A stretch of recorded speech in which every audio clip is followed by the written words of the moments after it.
in Salford, it was estimated nearly 10,000 incendiary bombs fell on Salford, 276 high explosive bombs fell on Salford, and there was 31 major fires, 400 large and medium fires, and hundreds of house fires.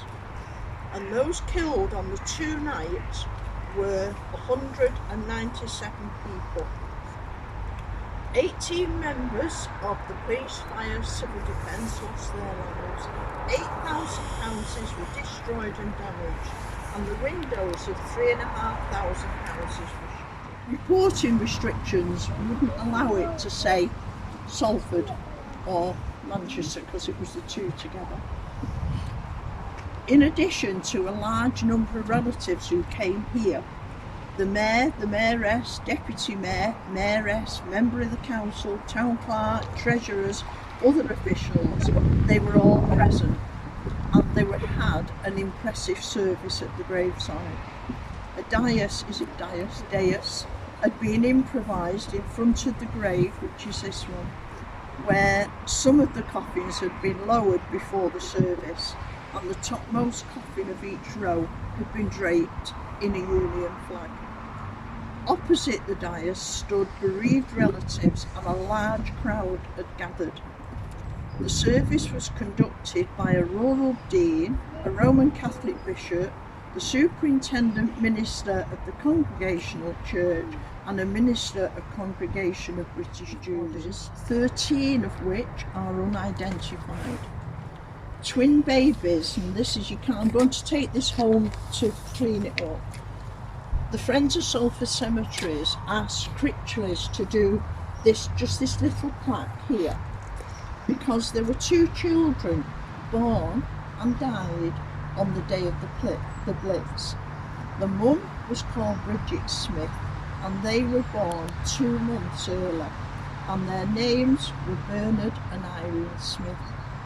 They were not recorded on the memorial plaque, we don't know why, and when the Friends of Salford Cemeteries discovered it, we remedied that by just having a small plaque made, which very sadly has fallen off. I think the nails have gone rusty.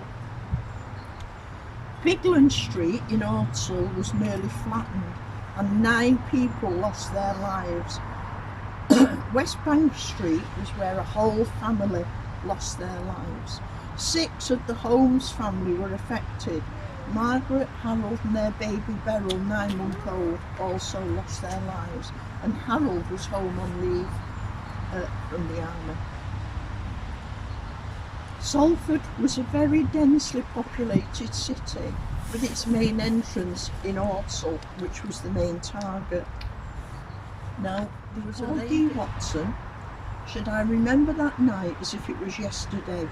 The sound of the sirens, the German planes, the ack-ack guns, the sound of the bombs. For reasons I was too young to understand, we did not go in the air raid shelter in the backyard. I was under a sofa in the parlour, and my siblings were sheltering under tables and other solid furniture. Our street was not damaged, but the blast of a bomb close by flew the front door open. When the all clear sounded, dirt-stained ARP wardens came in for cups of tea. The houses where I lived were near Gerald Road footbridge, and the houses on Cromwell Bridge, quite a lot of them were bombed with a direct bomb.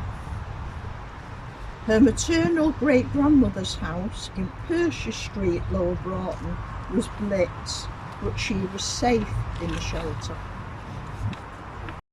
And the effect on its families, and that's why we come today to place this wreath. So I'm just going to put that on and just remember